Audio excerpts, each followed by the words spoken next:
So it's a pleasure to welcome everyone to this public portion of our Southern Voices Network for Peacebuilding conference.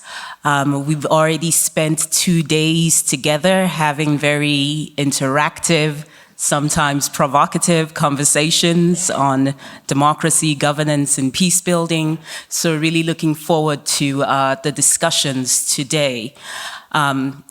Without further ado, I would like to welcome to the podium Dr. Sandy Africa, who isn't a stranger to many of you in this room, but Dr. Sandy is the acting dean of the Faculty of Humanities here at the University of Pretoria. And Dr. Africa, please welcome her.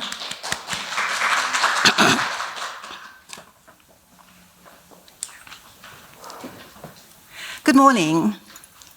Thank you very much, Ms.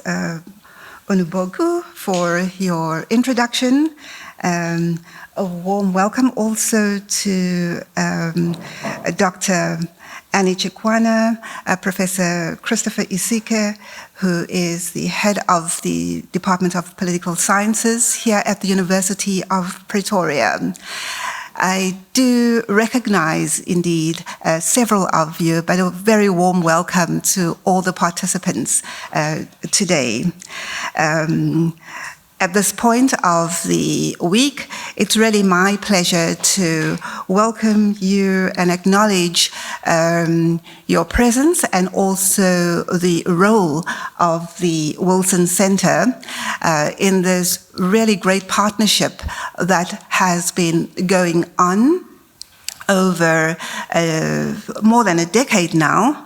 The partnership between your and our respective organizations from the Global South and in Africa in particular, but also the co-hosting organizations of this week's proceedings. So, and as you know, but I would very much like to publicly acknowledge them, together with the Wilson Center, we, the Faculty of Humanities at the University of Pretoria, as well as the Human Sciences Research Council, the Institute for Global Dialogue, and the Institute for Security Studies, are very happy to have been able to prepare this program to facilitate the dialogue with the various participants under the broad theme of examining democracy, governance, and peace building in Africa. So I want to wish you well with today's discussions and a very successful conclusion of the deliberations. I must just mention that today at the University of Pretoria, we are celebrating our Spring Day. It may not feel like it, but it is indeed our Spring Day, the day that marks when our students go on their break. They'll be away for about a week and return to the final quarter of their studies in our academic year.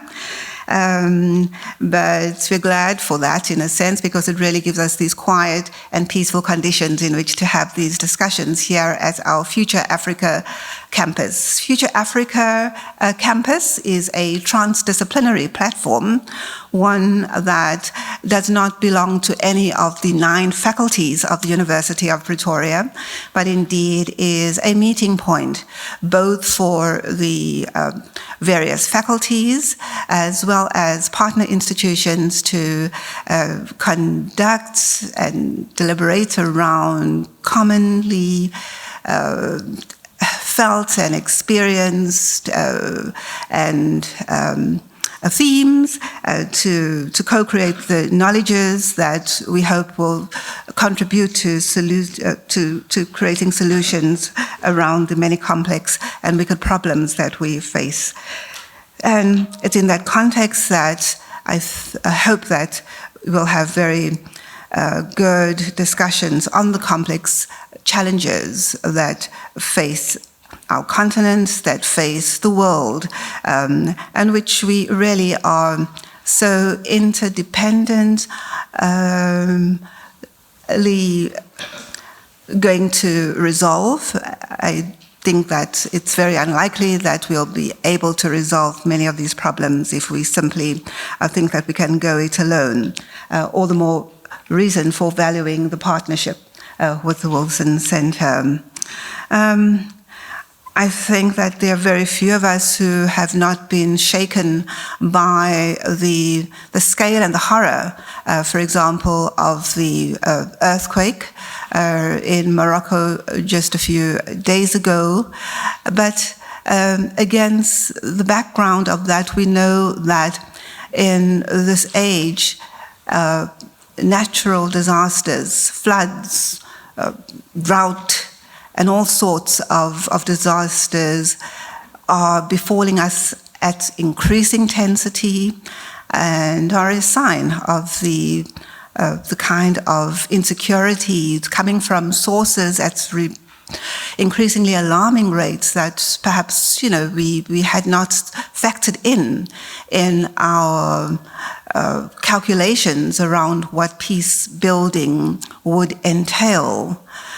Perhaps another vector that we will have to bring increasingly to the fore is that of the rate at which the unconstitutional changes of power that are befalling our continent are happening. We are also at pains to start thinking about what would happen if we were to be struck by another pandemic, as we were just 2 years ago, and from which we are still, I think, struggling to emerge. Our economies have been so devastated.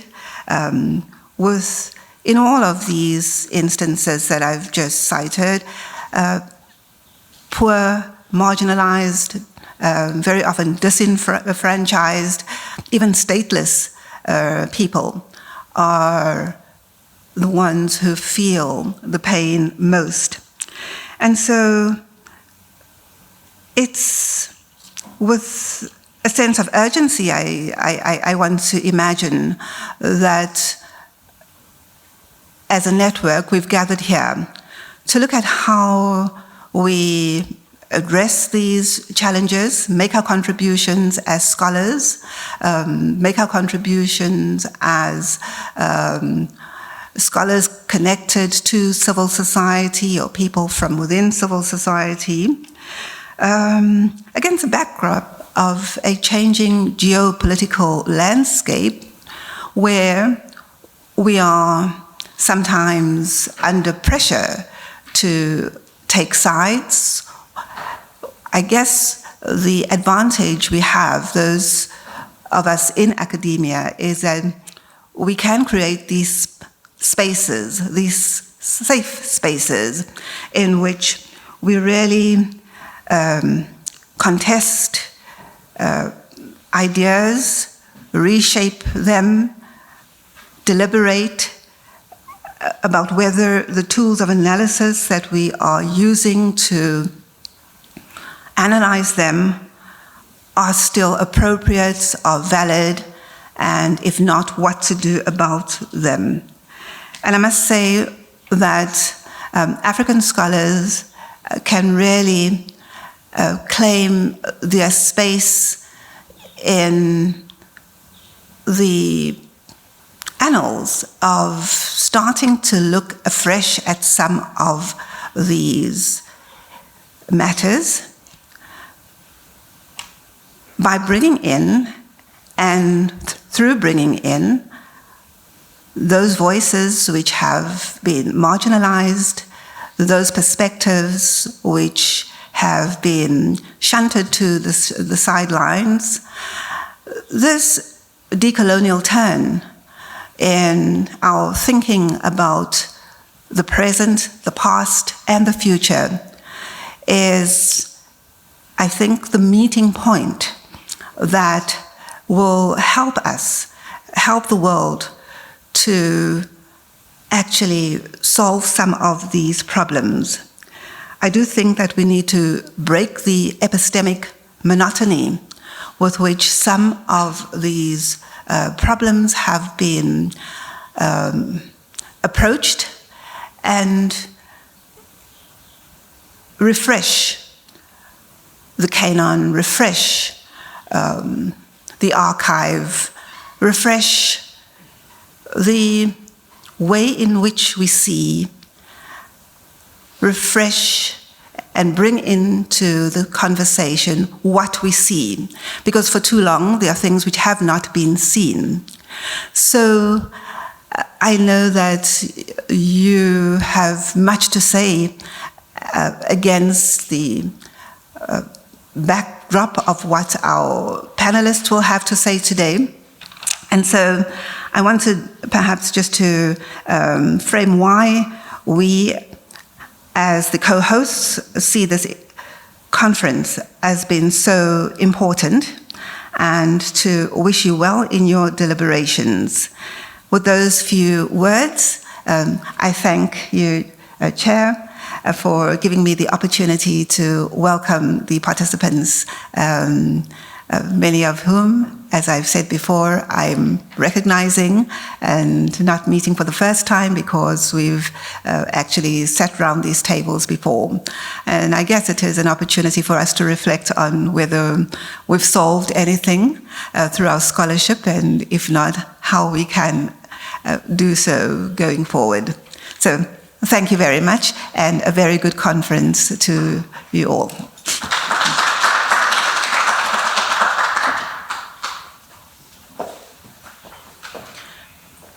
Thank you, Dr. Africa, for challenging us to look further as we deliberate today. I think as we look at different recommendations and things that we have done over time, this is an opportunity for us to investigate even further some of those things and some of those ideas we've put forward on democracy, governance, and peace building.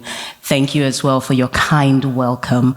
And I know that this is a mixed room, and not everyone in this room is a member of the Southern Voices Network program, or Southern Voices Network for Peacebuilding program. So we wanted to make sure that we carve out time to actually have a brief introduction from the SVNP. So at this point, I'd like to call Dr. Vuyo Jimba, who is Acting Research Director for the Human Sciences Research Center.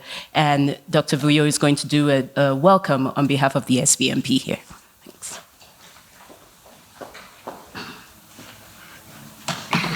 Good morning, colleagues. Good morning, everybody joining us online.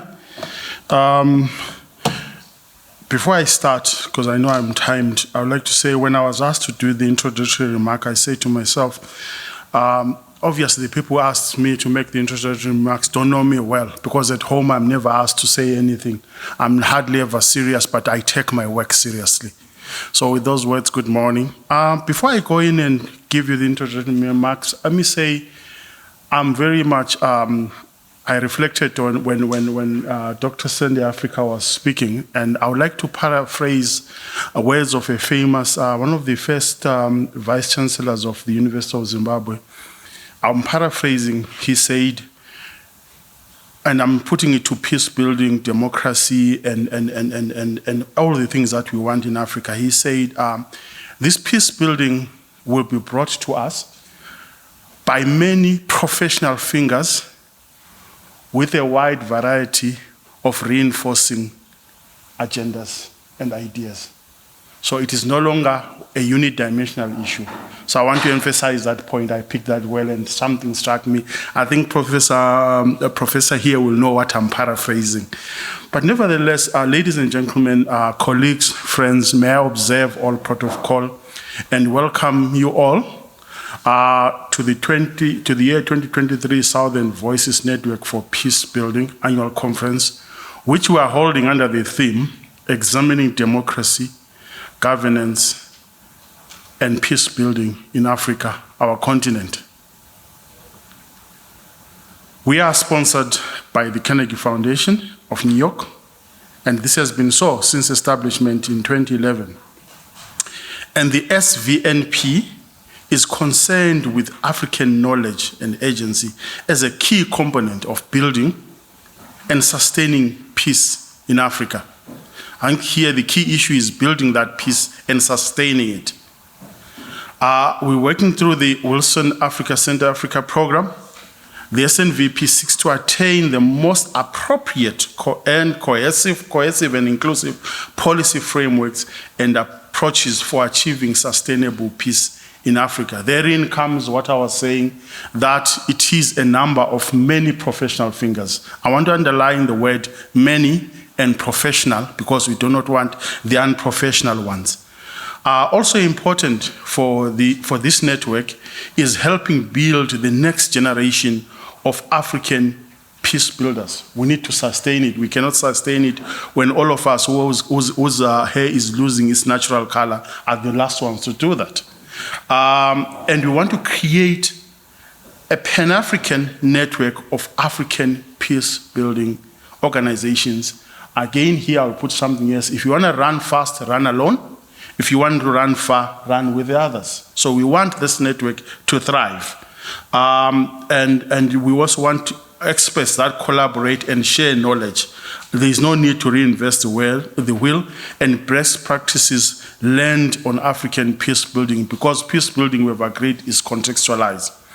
The 2023 conference, like I said before, is on this nexus of democracy, governance, and peace building. These concepts, you'll all agree that they are reinforcing. And a deficit on one will collapse what we are trying to do. However, I want to say, and this is my opinion and I will defend it, that how these manifest and when we accentuate one of them will depend on time and context. What we must know is that it is our duty to nurture these three concepts, know which one to accentuate, know which one to kind of dampen, when, how, and what, when and how, but we must never extinguish any one of them because they are reinforcing. This is very important. In this conference, we gather as different organizations to see how we can fuel this concept in practice and ignite and make sure that we nurture them and indeed sustain them for resilient democracies and sustainable peace in government, in Africa. We're grateful to you, Oge, and the team. We're very grateful from the team from the Wilson Center for sponsoring this every year for the past years, many, many years. We also want to thank the local organizing team, comprising members from ISS who were there for the past 2 days. We also would like to thank members from here, University of Pretoria. We started with Professor Victoria Graham. I know she has left, but the work that she did continues. And indeed, we also want to thank members from the Human Sciences Research Council. Some were supposed to join us today, but there's another competing event. We are looking at the post-analysis of the Zimbabwe's controversial elections today. We also want to thank all the members of the SVNP that are here. There are too many for me to go through. If I try and go through them, I notice that I'll expose my rural background by pronunciation of some names. Finally, let me thank you for joining us, and we hope that this will not be an event. This is very important. Instead, we seek to ensure that this is the beginning of collaborations that carry out research, that impact policy and practice that delivers the Africa we want. Thank you and welcome.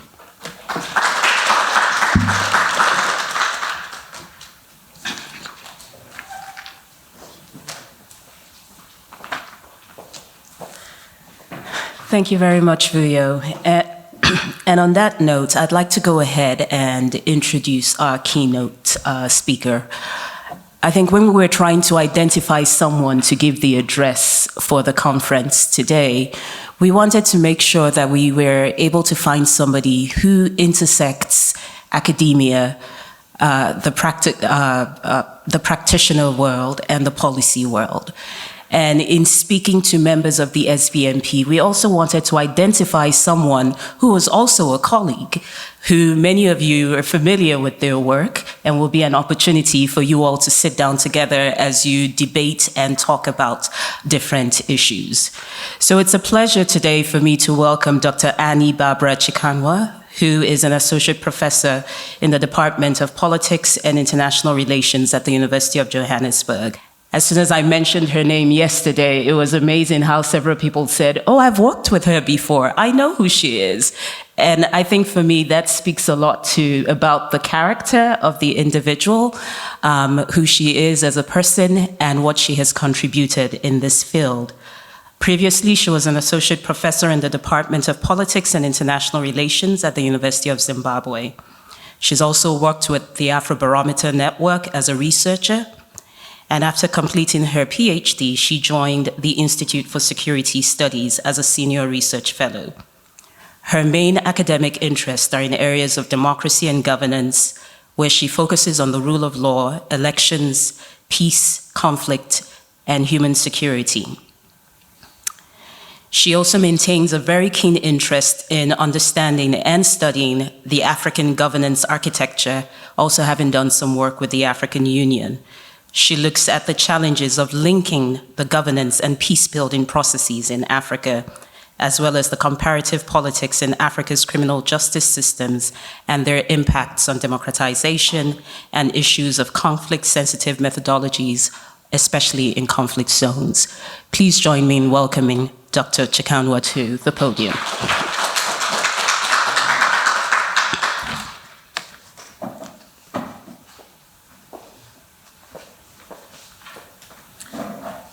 Thank you, Director. Morning, ladies and gentlemen.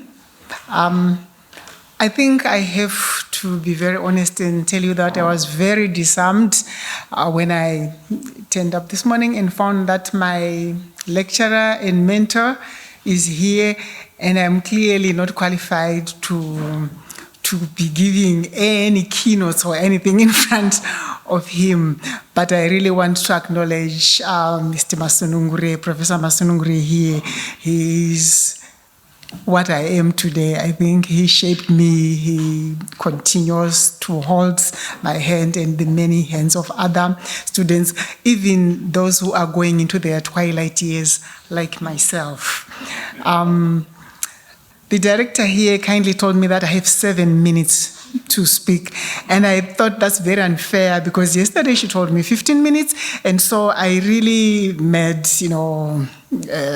I think a good job in my own words of preparing to talk to my colleagues, not to be, giving you pointers or anything, but to just simply share my lived experiences as an African grandmother who is soon going to be retiring.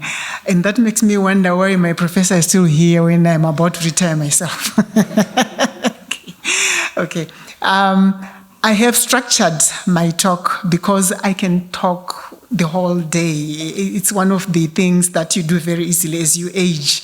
And you actually sort of derive pleasure the more you talk. And I manage it by structuring my talk so that I can at least stick to the prescribed time. So what I've put together here for you and what I want to talk to you about is simply things that you already know about. I don't think there's anyone who can tell us anything new on the African peace-building landscape anymore. Even the African Union has admitted that at the core of Africa's problems, conflict problems, is the issue of governance or misgovernance or bad governance. And I am just going to try and flag out a few issues and try and point out the connections or interconnections, intersections amongst these issues.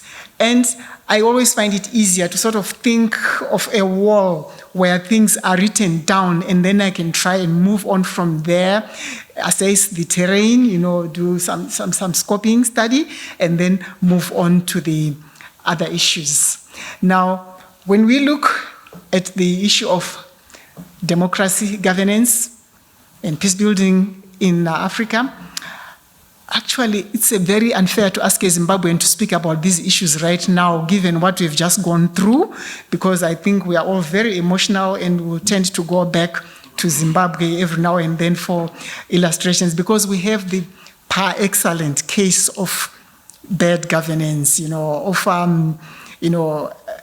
taking back a country into a very dark age and a very dark place. So when I look at the war that I have been thinking through and that I have lived through in my very short life, I think we find that the African war on democracy, governance, and peace building, is littered with many contradicting issues. One of the issues that fuels the problems that we have and the tensions, and why you always seem to be trapped, and being Zimbabwean, we are trapped and we sometimes allow ourselves to get trapped. But the African war on conflict simply states that a lot of our problems, it seems, they are interconnected, yes, but they also derive a lot from very wrong assumptions that we all come to the table with regarding how we must govern our countries, how we must move forward, how we shape the agenda. And this does not mean that there are no frameworks or protocols or blueprints that exist out there.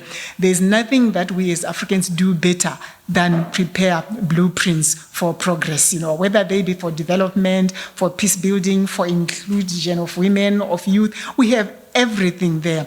But how do we put all these things together? We have a lot of grievances, especially, citizens like myself from a country like Zimbabwe, and I would like to think a lot of the other countries. I always think of the Swazis, I don't know whether they are now called Swati since the country changed the Swazi nationalities. I mean, they are bleeding, they've been crying for a long time. We have, but in a different way, on a different issue. And we step into Lesotho, a different issue, a different ball game altogether. Step into South Africa, different issues, constant protests, much higher levels of criminality. Everybody has different things on their wall in their country, within the region. And a large part of the problems have to do with how we allow ourselves to be ruled. And of course, the mindset of the rulers. Our rulers, all of them, the leadership, I think somebody was sharing a joke regarding Zimbabwe 2-3 days ago that God made, everybody else within the 6 days, and on the 7th day he rested. And that's when the devil stepped up and met the African leaders on that very day that he had taken a pause. And sometimes when you look at the kind of leadership that we have in each country, and even those that came to the table, amidst a lot of support and high hopes, like here in South Africa, President Ramaphosa. And then when you look at what the experiences have been under his leadership, you can actually see how all this fanfare that we generate when people come into office, how it gets shipped away, and also how sometimes some leaders simply disrobe themselves and just leave themselves naked, is what the Zimbabwean president has recently done or is currently doing. So we have a challenge of governance that is organized around the issue of who gets to rule, who gets into office, how do we get people into power. We have the mentality of rule by any means, win by any means, and stay in power by any means possible, until it becomes a bongo situation where cousin will dethrone another cousin, pardon the cousin, and then move on with the same train. So we don't really know whether we are going forwards or we are going backwards when we see some of the changes that are taking place. We see ripe situations for different things that citizens expect. But when it comes to fruition and you look deeper and you go back, then you also find lots of gaps and you find red flags there that show you that, this issue has not been resolved at all. We've just, put a band-aid on the issue, but sooner or later it's going to start seething again, and there will be pus and there will be problems. A large part of this comes from the fact that the way we have conducted elections in the African region has to do with, I don't think we have really understood what it is that we are electing into office, given that we don't vote on the basis of issues but of personalities and what we get from those people when they get into office. So it becomes difficult to know what African citizens actually vote for.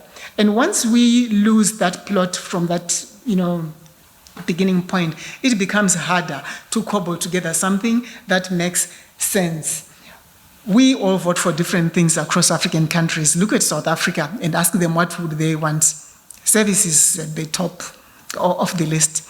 Go elsewhere. In other countries, like when you look at Zimbabwe again right now, I think people just voted for peace or maybe just survival, just, to live again another day, because it didn't bring any change. It doesn't mean anything. The election wasn't worth it. It doesn't mean anything. You know what happens in Lesotho after every election. We are waiting to see what will happen this time around when they have the next election. So what exactly is it? And what is at the core of all these issues? The issue of resources and how they are distributed also lies at the core of many of these problems. And then we stand aside and look at what the rulers themselves, what are they promised to bring to the table? What do they want? What do they campaign for? What is it, that drives them? What do our rulers want?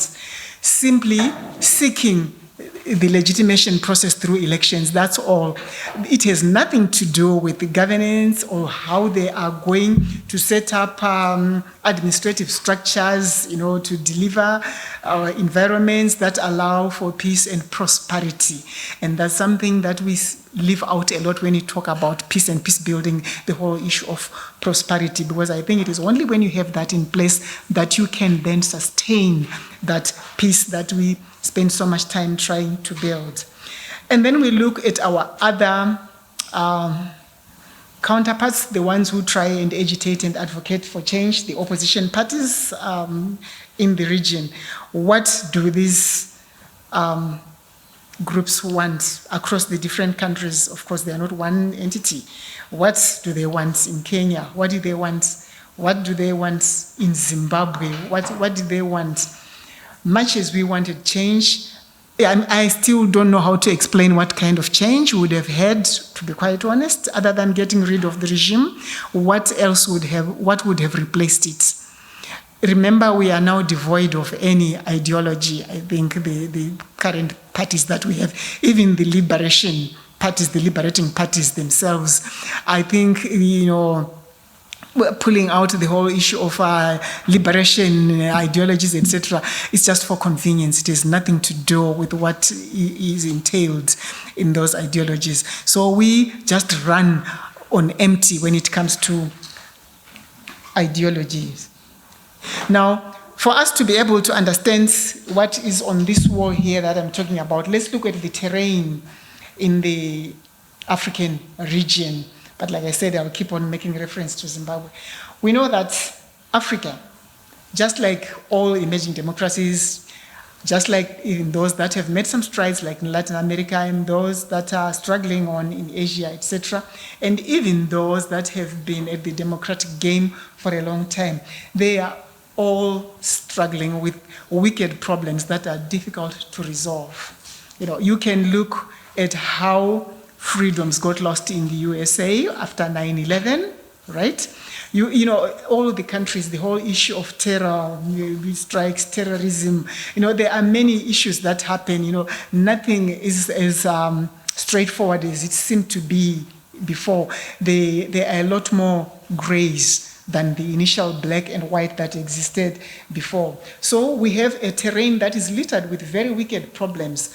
Wicked problems really don't have a solution. It's such they are very difficult to define, to identify, to pinpoint, and to even come up with solutions.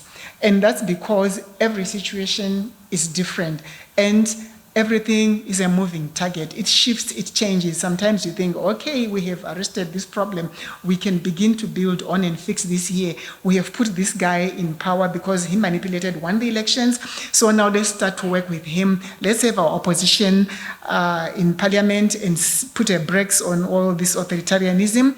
But then you find that something else will happen, and he brings about a cabinet that will boggle anybody's mind, including a newly born mind, and then it takes away everything and any progress that you have made, because we do not have an executive that is accountable to the public or even to the parliamentarians that we elect. So we have a terrain that is really full of wicked problems that we will struggle for a long time to resolve, meaning for quite some time the peace we want so much and the prosperity, it will continue to be elusive because of the nature of the wickedness of the problems that we have in our region. And the differences, there are just as many wicked problems as the ethnic groups that we have in Africa, as the many religions that we have, as the many communities and all the other things that divide us, and even those that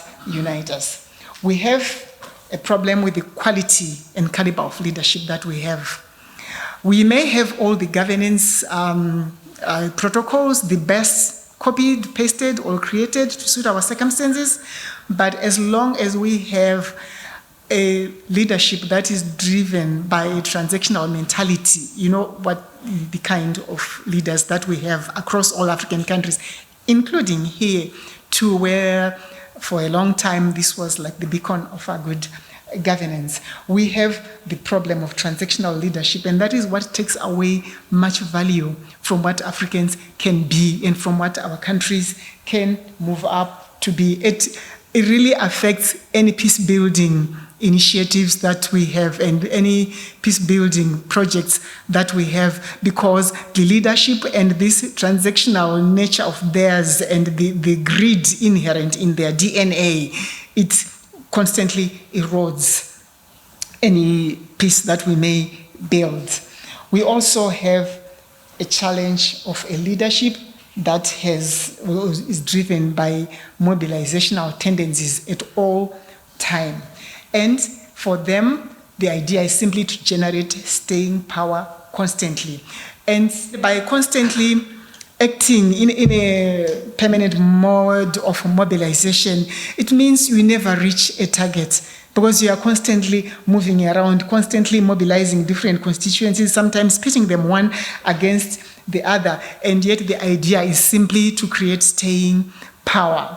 And again, this raises the questions of what is happening on the terrain that we are in as academics, the whole issue of decolonization. It makes me wonder what then happens when you step out into the practical world there. We listen to what the leadership says. They spend a lot of time talking about decolonization, African solutions for African problems, moving away from externally influenced ideas. But is there really any pursuit of the decolonization agenda in the practitioner world out there? Even if you look at the way we deliver humanitarian aid, just look at any aspect like on the conflict landscape, where exactly do we see this in practice? Is it maybe we are not articulating enough theories as academics that can then be written out into simpler blueprints that can be implemented? I don't know where the problem is, but it looks like there is the tendency to simply maintain the hegemonic status through the decolonization agenda and rhetoric when we listen to our leadership. And with us, we must admit the failure that we talk about decolonization at a theoretical level. How do we intend to get this translated into practical actions? How do we move on to that? And like I said, in the SADC region itself, we have a problem with the absence of ideology to guide our governance or our resource distribution or anything for that matter. So whither then democracy in our region? And what are the distributional stakes in African governance? to begin with. There are a lot of them. This is just an example of a few that I've selected. We know that the reason why we have a lot of problems regarding the power alternation models that we have, or we don't have because we haven't had power alternations that are meaningful. We have had presidential power alternations like in Mozambique, in South Africa, but the same political party, have persisted over time.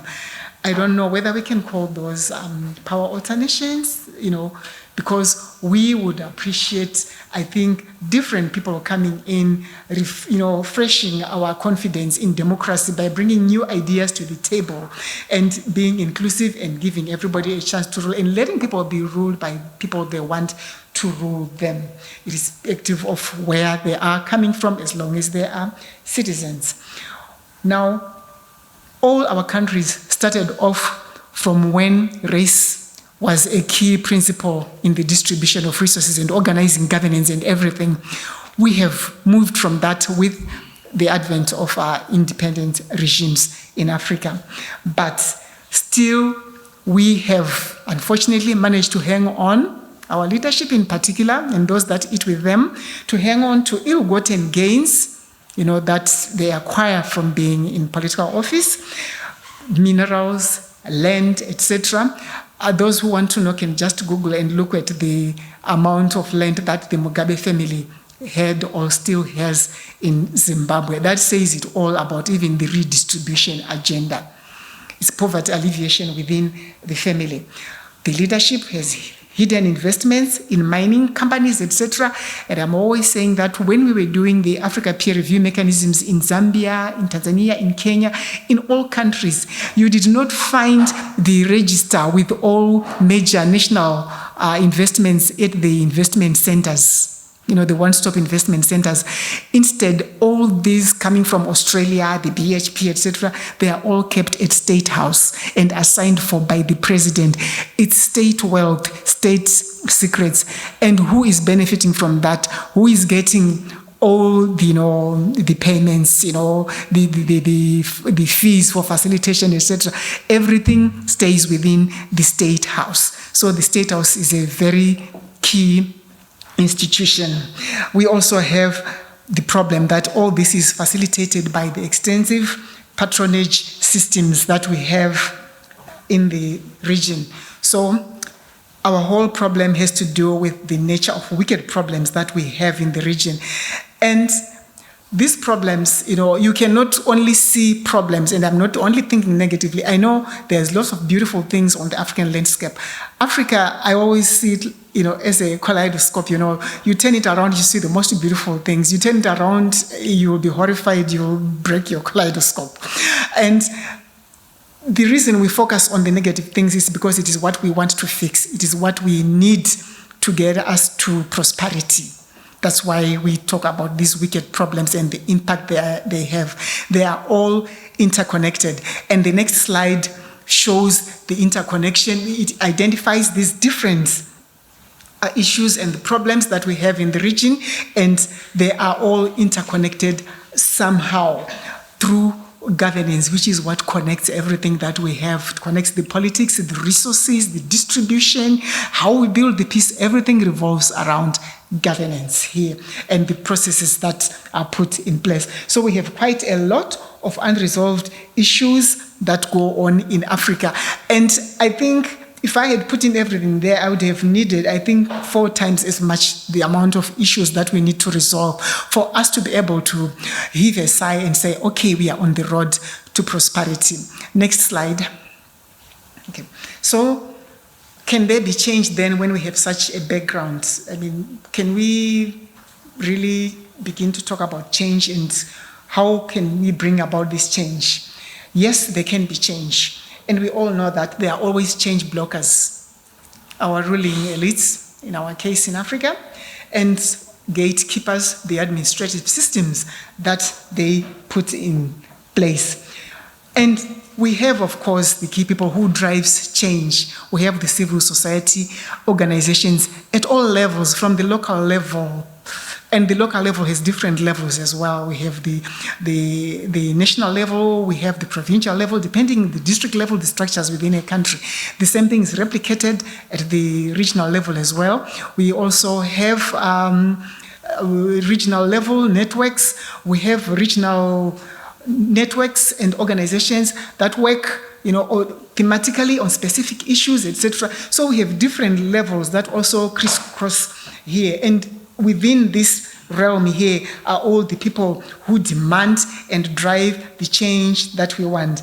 And here we find different actors in there, our citizens, we have our development partners, whom we are calling external players here. And one person that blocks our change is also the ruling parties themselves.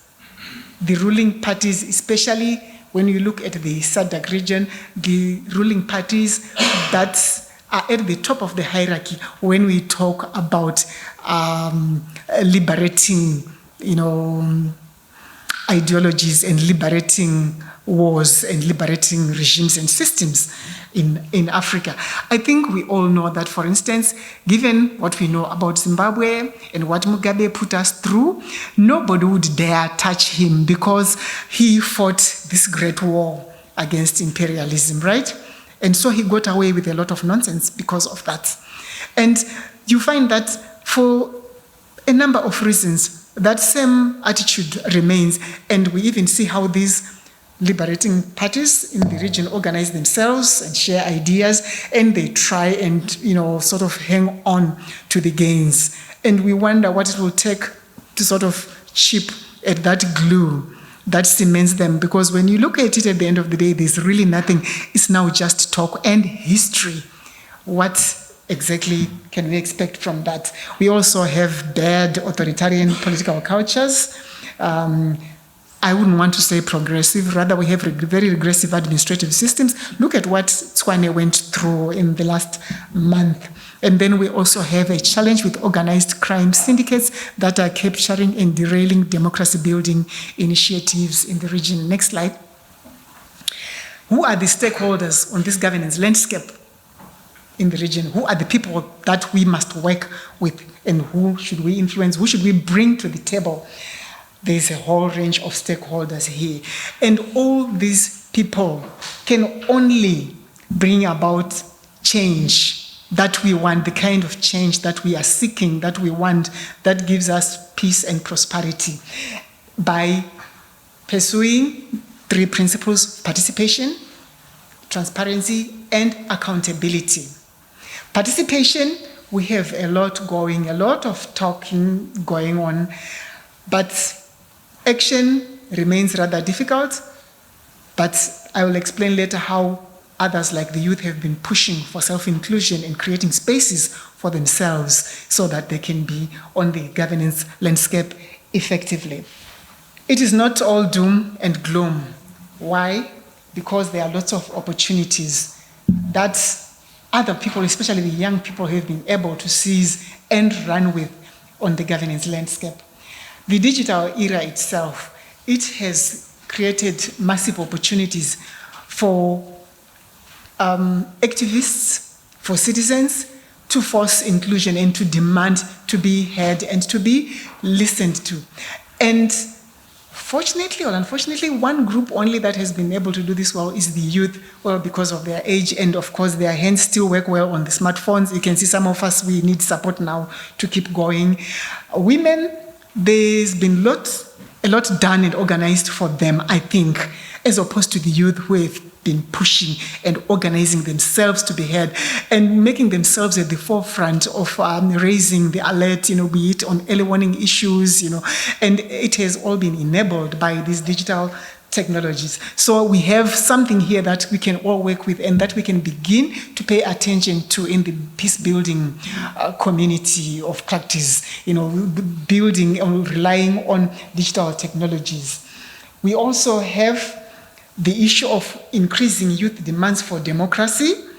And if you look at the SADC region, which I've been paying close attention to, you find that the youth have actually made a breakthrough to get SADC to listen to them. SADC is one of the most difficult regional organizations. It doesn't pay attention to citizens. It's very different from ECOWAS, for instance. But SADC could not ignore the power of the youth and technology. And when the youth kept on talking about things that they were discussing behind doors in Botswana, SADC, they were forced to bring them on board.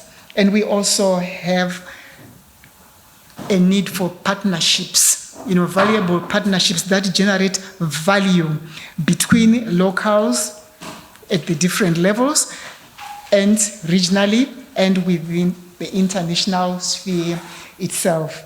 And we also have opportunities that emanate from the many CSO networks, just like this one itself, that are working on different issues. The solution is simply to identify and find them and figure out who to work with and who to empower and who, for instance, as the academic community, to write and direct and give policy guidelines or sort of articulate and point out gaps that can be closed or that require attention. Next slide. Sorry, I'm almost done. Okay. Now, we have quite a number of these networks in the SADC region that all work around the issue of peace building. This is just in the region, and this is just a few. It's not even a quarter of them. It would have taken me a long time to put them all together. We have those that are working under women, peace and security, for instance. We have those that are working on youth and peace and climate security as well. We have the South African Youth Forum. This is the forum I was talking about, that they forced the SADC to open and create platforms for them so that they can be part of governance in the region. And SADC had tried by all means to ignore them and marginalize them, but they were making too much noise through digital technologies. We also have the Youth for Peace and the SADC Youth Network, and all these are good entry points that can be used to sort of beginning to build momentum towards peace building. We also have other forgotten issues that I forgot to mention when we were talking about unresolved issues. The whole issue of new conflicts and the disturbance of peace that's arising from climate change and the issues it's triggering, the displacement, lots of IDPs that have been generated. If you remember the cyclone, it was Ida, was it, in Zimbabwe, that displaced lots of people, and a lot of them ended up here in South Africa. The people from the region that were, that was devastated by that cyclone. It started from Mozambique. It's also creating a lot of problems with this migration, the movement, especially it's women in rural areas that were destroyed, right? And when these women move, they also have further problems of gender-based violence because of who they are naturally, and also slotting themselves into urban areas like South Africa, where they begin to become hawkers or learning new trades because they have nothing. Their whole lives have been destroyed. Their land is underwater or it has been replaced with stones. So there are a lot of issues as well regarding this new area of climate security, the problems that is triggering in the region, and we are not paying much attention to the migration that is being caused by this phenomenon and the IDPs as well. Next slide. Sorry, I'm going quickly, and this is the last one, and I need to wind up. So what can we do then? What is it that bodies like ourselves can do? Now, there are a lot of issues. If you look, as academics love to do, if you love to read through UN resolutions on peace building, African Union resolutions, follow the African heads of state meeting. They are always coming up with declarations and pronouncements, etc. Everything is there. All the blueprints are there. What we lack is just the action. And this is some of the action that I'm illustrating with these 2 points here on how we can find entry points and make use of some of this low-hanging fruit that we can work with to, contribute to peace building. Now, for instance, I think we all know by now that there is no national and regional policy guidelines and frameworks on youth, peace, and security to implement the UNSC resolutions 2250 and 2535 that were passed in 2020. So this is something that we can easily articulate because we know the theories, we know the knowledge, we know where the information is. We simply retrieve that, put it together, and we can begin to draw the attention of the practitioners and the activists out there to make the noise that is needed, because we can only articulate the issues. At the end of the day, the political leadership needs to act on these blueprints and translate them into action. So here it's an opportunity where we can create momentum and shape national and regional policy guidelines on youth, peace, and security. Secondly, the UN Secretary General 2019 report on women, peace, and security. There was that declaration for an urgent need to better analyze the linkages between climate change and conflict from a gender perspective, meaning that there's a need for comprehensive analysis of the gender dimensions of climate-related security risks, including how gender has shaped the experiences of men and women who are impacted on by climate change, by the negative impacts of climate change, and to also look at how gender dynamics shape climate and conflict-related displacement and migration, and ultimately look at the peace-building impacts of engaging women in natural resource governance and climate-resilient model livelihoods. There's lots of things there. I think there are so many different issues that we can look at here, because you can never look at peace-building at a global level here, but you have to look at the different levels and the different areas. And it is only when you have built this peace at the community level that you can then have it, go vertical and translate into national peace building. Sorry for taking too long, but these are just a few things that I just wanted to share with you. Thank you.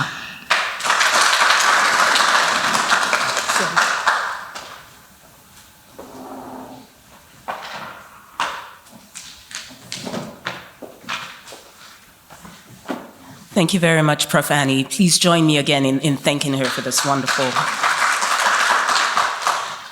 I think you've laid out some very, very concrete challenges for us this morning. I love your reference to wicked problems.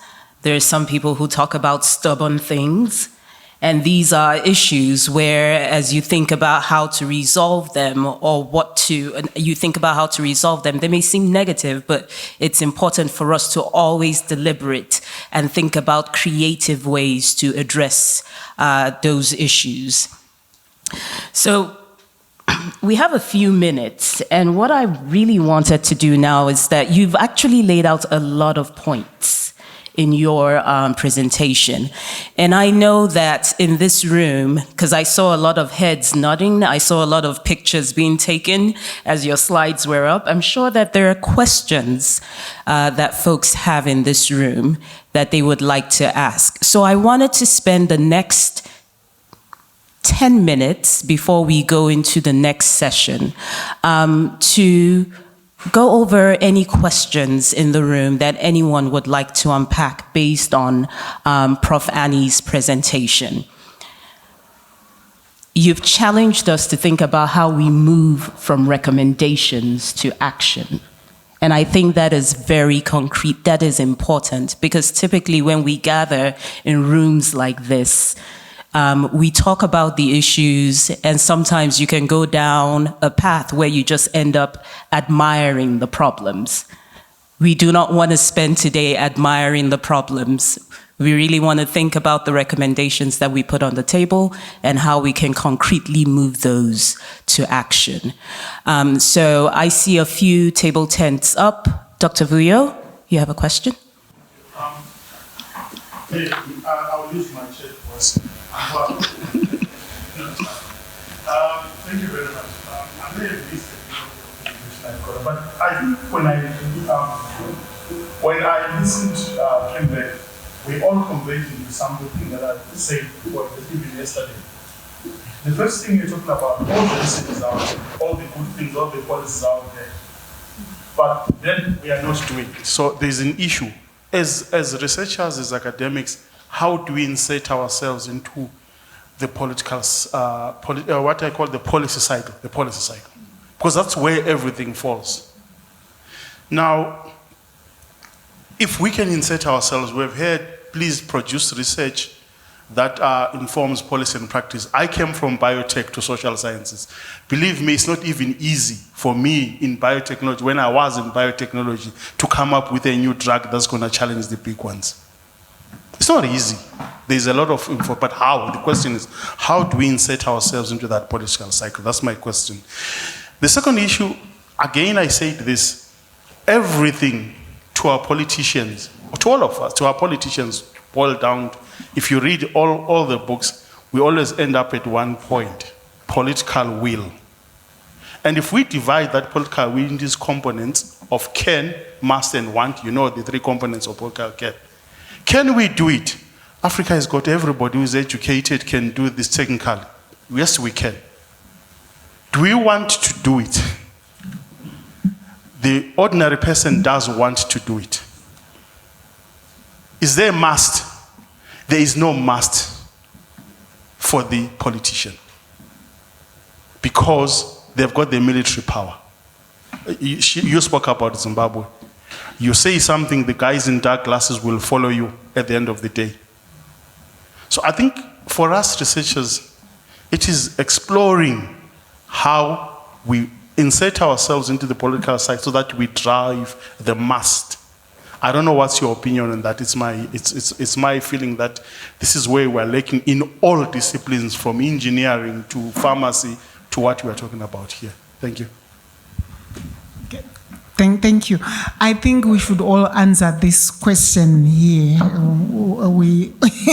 I think a large part of the problem with academic work or with academics is we are so engrossed in writing for publication and in making it there with peer reviews and everything. But I mean, what happens then after that? It gets shelved and that's it. We really fail to do what other countries do. I remember when I was a doctoral student at my university, everything that happened in government departments, they would consult the university, and we don't have that culture in Africa, unfortunately. From even when I was younger myself, a university is a separate entity. I mean, they exist there, but they are not part of the governance, processes. And that means we don't get our ideas onto the tables, but we don't need to be engaging directly with officials who don't want to talk to us. I think it's very easy, especially these days, to engage the media with issues, that we come up with in our research. I mean, even if you just look at Twitter, just Google names of academics that you know and see if they have any, including myself, I don't do anything. They have a Twitter handle where they publish their ideas or anything, etc., etc. We don't. And yet, that is an important element these days. People pick it up. You have people calling you that, I saw this article that you wrote for the Mail and Guardian. You get more audiences, more people in the practitioner realm pay attention when you write to the media or through the media and convey your ideas. I think you find that our government will ignore, of course, but other people who come to the table, including development partners who want to support ideas, they actually pick this from perusing the newspapers. But now with the social media, I think they are all reading Twitter news now. I'm not so sure. But I think a large part of our fault is that we also do not write in user-friendly language, in bombastic version kind of language that policymakers can understand. There was an article 2 weeks ago that said, is it about 100 or so, a third of the councillors in KZN are illiterate, as in illiterate. I mean, so what do you expect? And this is the very key level, the most important level where you're engaging with the citizens directly.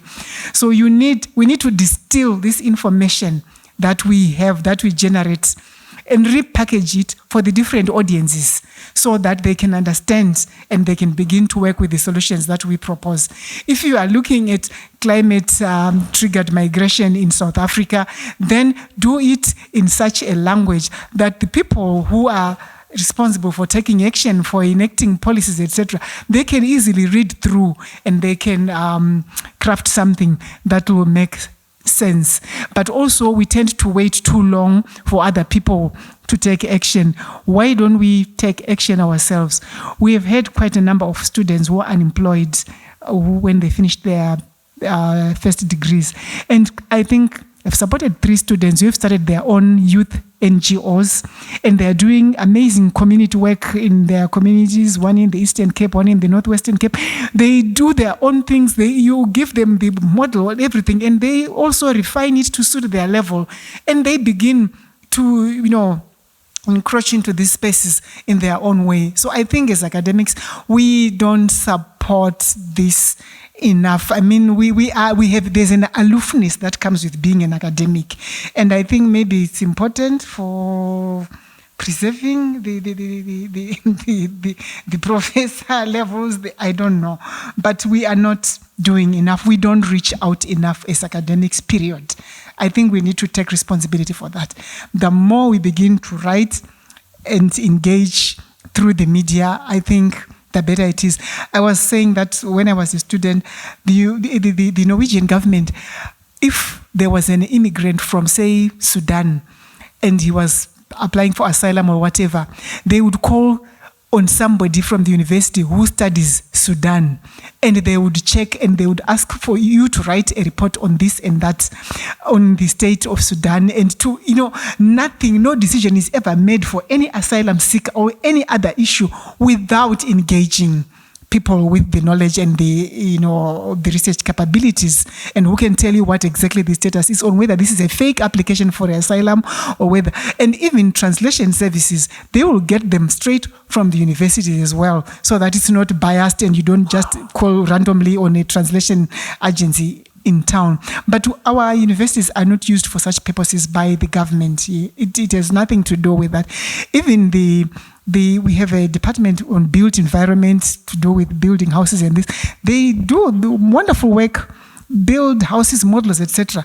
But when you go out there in the community, you don't see not even a single one built anywhere as a demonstration, nothing. It remains an academic exercise. And we need to take it out of these things out of being academic exercises. Thank you, Prof. Dr. Emmanuel? Thank you very much. Prof, you're right. I just wanted to make a few points as well. First, with the researchers, we stop at research. Final report. And that's it. So from the final report to the policy, it doesn't happen. That translation doesn't happen. So we leave advocacy to NGOs. In our research proposals, we need to begin to add advocacy on the findings of our research, some policy advice. And one of the things I just started working in a company called ASSET, which probably some of you know, the African Center for Economic Transformation. We involved the politicians right from the start in the research design, right from the start. So he's there with us, Minister of Finance is there, Minister of Trade is there, whoever is supposed to be there is there. What do you need to know? What do you want from this research? First of all, we tell them our concerns. This is what we're trying to look at because of 1, 2, 3, 4, 5. What do you also want from this research? So they tell us what they also want from the research. They add to the questionnaire, they add to the research questions, they add to the objectives, they add to the methodology, they bring their researchers, they all have research departments. So by the time we are done, we are ready to hit the field. They have an interest in what we are going to do. And they've told us what they want out of it and which policy is going to influence. So we need to get them involved right from the scratch, otherwise, if you leave the politician alone, they only respond where the issue relates to their electoral stronghold, where the votes come from. If the votes don't come from what you're talking about, they don't want to listen or look at it. The other thing I wanted to mention is that I've noticed something. In most African countries, maybe not most, but many of them, the Department for Women and Children's Ministry is usually in the presidency and they have no budget, including South Africa, if I'm not wrong. They are logged into the presidency, not as a standalone ministry, and they have no budget. The most important of the ministries has no budget. So if there are no budget, how are they going to fund any interventions from research? So it's one of the things we need to pick up as well. As you're doing the fiscal budget for the year, the Ministry for Women and Children, the most important part of society, must be given a budget. Otherwise, what is the minister and the presidency doing about the findings or whatever intervention they have? Where's the money? Where? She can't even design a program because there's no money to implement it. So I just want to raise those two issues. Thanks. Thank you, Prof. I actually, like the idea that you say there are no budgets, but when I look at it and look back, no budgets to do what? We as well, researchers, we have not articulated what it is that these women's ministries should do. Otherwise, they are confined to micro projects. A cooperative here, cooperative there, this and that. There is really no coherent agenda that you can see growing from strength to strength. Nothing. There's nothing there specified. Women's ministry to do what?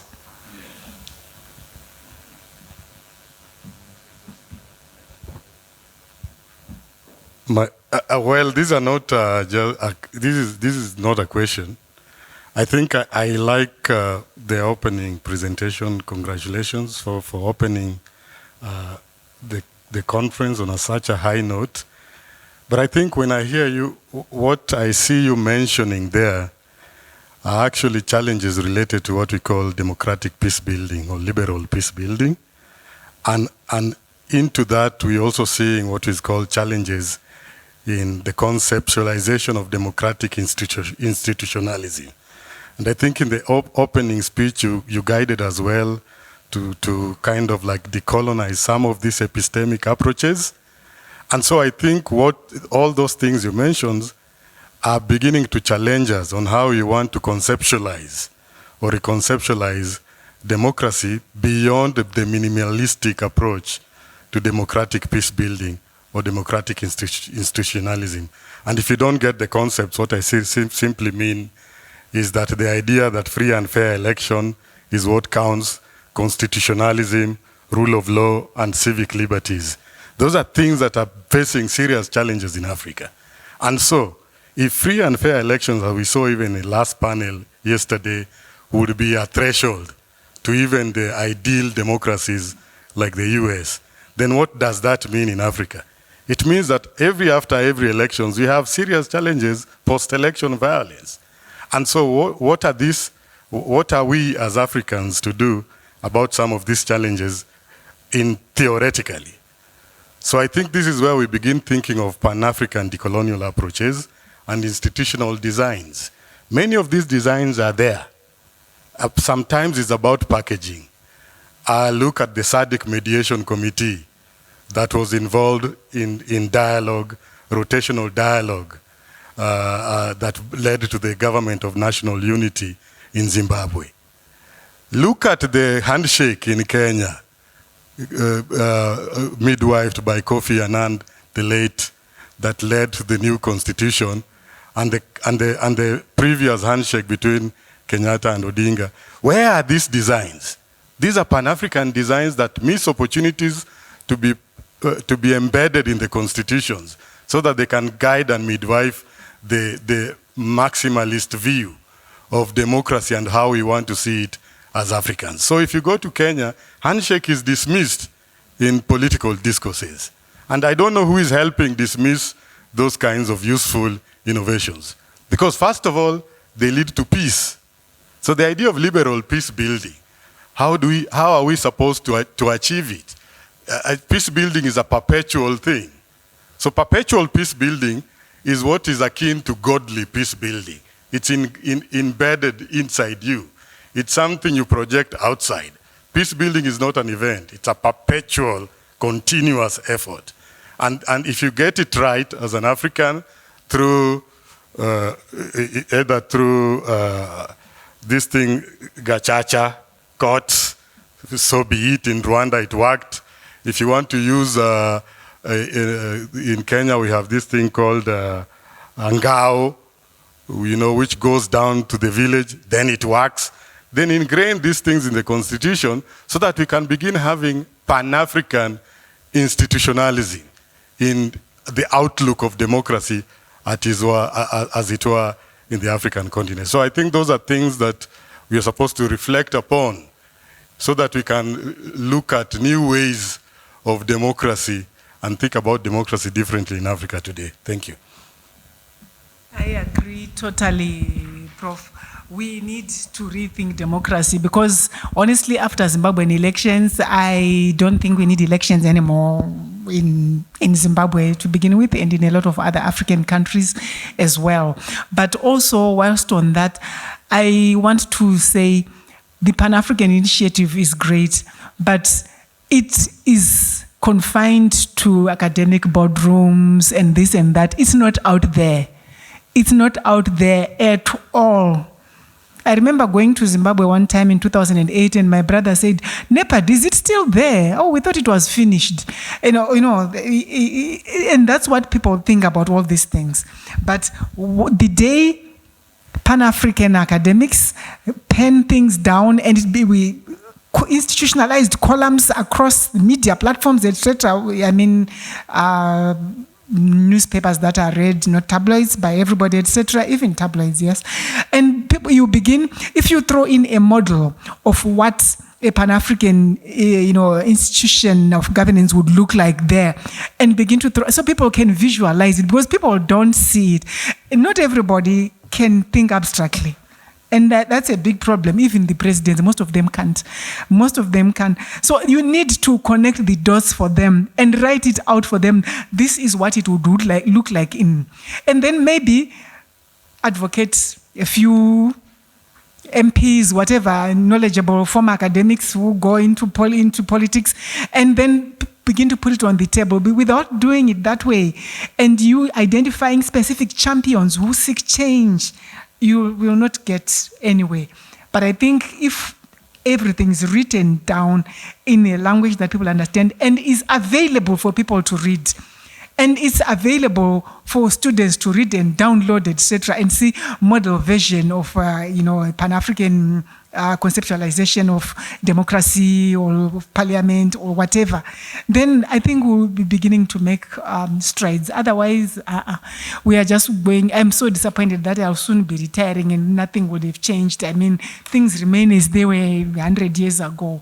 And that's the absolute truth.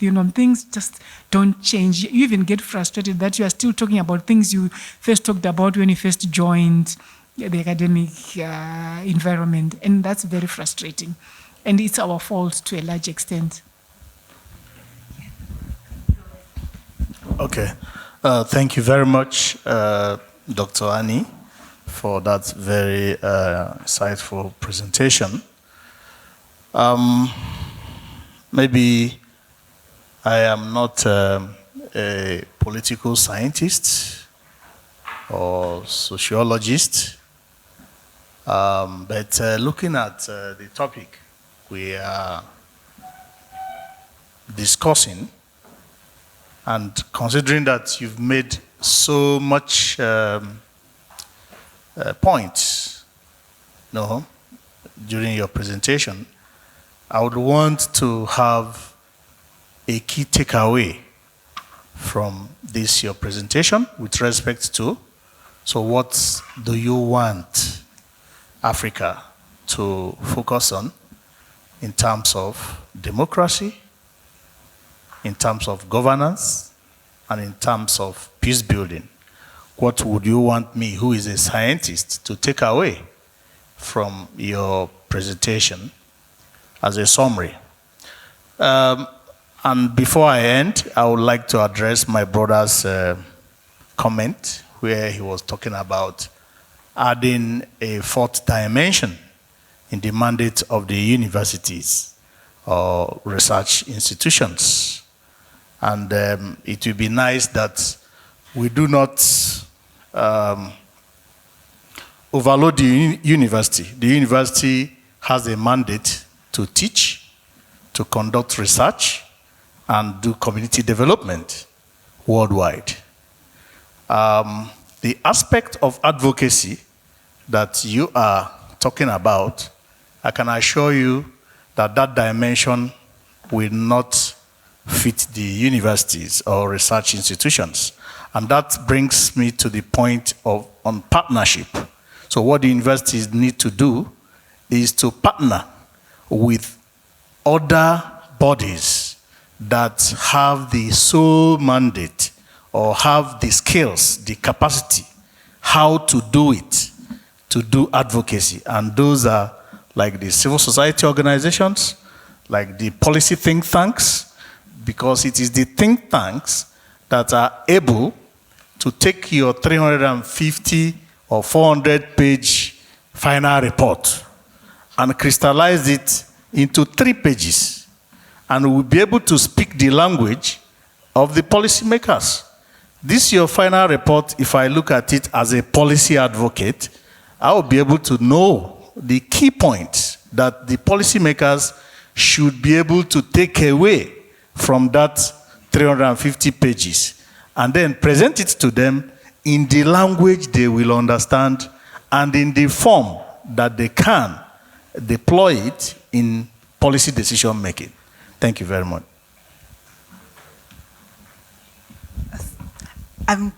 I know that you are waiting for that response, but I just wanted to pick up on one point, and that is, this idea, which I actually support, that many of these very good-sounding ideas, like decolonization, get very readily appropriated by politicians, and we then, or citizens then, get lulled into a state of complacency and think, oh, well, they have our interests at heart.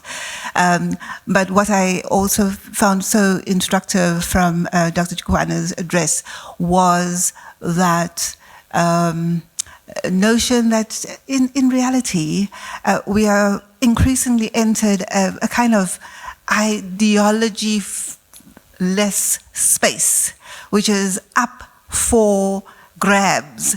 And if we aren't careful, then what will start happening is that anyone will take this space and appropriate this right of shall we call it leadership or rulership. And this is what is happening, I think, with many of these coups. People are cheering the coup leaders because they are so frustrated that no one is actually standing for their interests, that anyone is better than what they saw before. I think this was the trap that maybe Zimbabwe fell into when there was a change, which for some reason was not called a coup. I think it's what I might say we in South Africa felt when we saw, oh, for goodness sake, there's at least a Ramaphosa who can fill the vacuum, only to be disappointed. So this seems to segue so well into the next session on what this then means for citizen engagement. I'm seeing that more and more young people are trying to insert their way into the political space out of frustration, but at the same time there's much apathy among young people. In South Africa, less than half of youth, of 25% of youth are, I think, registered. So how do we actually get them to engage that what they are seeing as politics and what was delivered is really not what it can be? How do we reimagine politics? Certainly it's not going to take the form that really did inspire some of us, 40 years ago, 50 in a South African context, or other countries who gained their freedom much earlier. So it isn't going to be taking up arms. But what then is it? Is it only about that tweeting? Can you really change a country through digital platforms? Yes, indeed, it's an enabler, but you have to get out there and do something.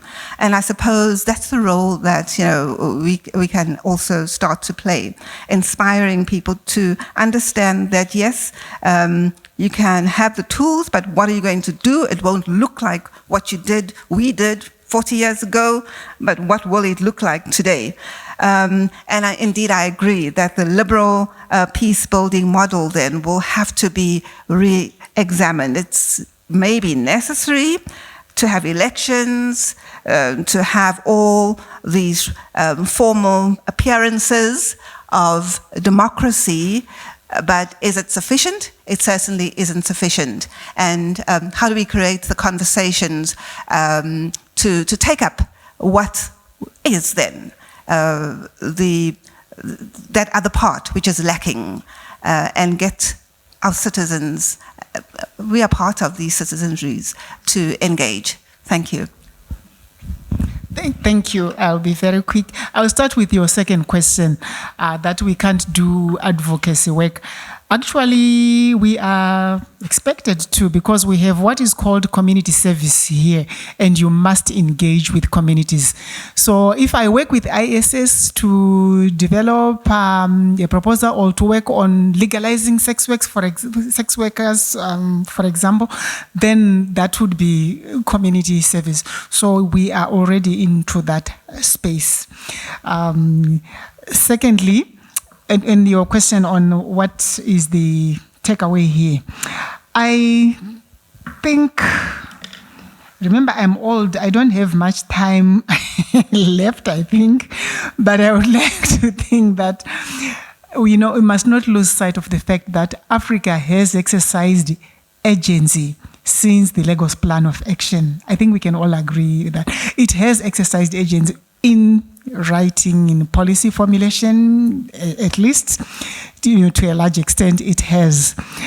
And there are blueprints everywhere in the African region, at national level, at the regional level, continental level. There is everything there. But for me, the one thing that is constantly missing, that we need to weave in as academics into this whole debate on peace building, is the element of prosperity, because prosperity is what makes that peace sustainable. And if we talk about peace building and we don't look at the other element of our prosperity, then we are very soon will be revisiting again the fragile peace that we would have crafted together. So I think we need to look at the issue of prosperity and weave this into our peace building initiatives. And as academics develop a habit of articulating, ideal visions, that we have around solving some of these problems. Like, how can we move to prosperity? I mean, you would visualize it in a Zimbabwean context, in a Swati context, in a Tswana context, etc. I think, because I think we have to take all these variations into account. There is one global one articulated in Agenda 2063, we all know that. But I think when we even break that down and distill it, it still doesn't put prosperity at the core of peace and the sustenance of peace in Africa. Thank you. Thank you very much. So we're going to go ahead and take a quick break as we get ready for the next session. But as we take this break, it's important with all the points that have been made here. And Dr. Africa, I love the point you made about really challenging us to reimagine politics. So as we think through the other panel sessions that we will have throughout the day, I'd like us to keep that at the back of our minds as we think about solutions moving forward. And also to the initial point too as well that was made about how do we move from recommendations to action? Because a lot of the problems or points that have been made here today, these are not new points. These are things that we're familiar with, that we've been studying for several years. So how do we move to more concrete action from the recommendations that we'll put out here today? So we will go ahead and take 15 minutes and be back in this room at 10:45. My colleagues at the table over there will be able to direct you to where to get some light refreshments for you all. But please again join me in thanking our speakers, Prof. Chikanwa and Dr. Sandy Africa.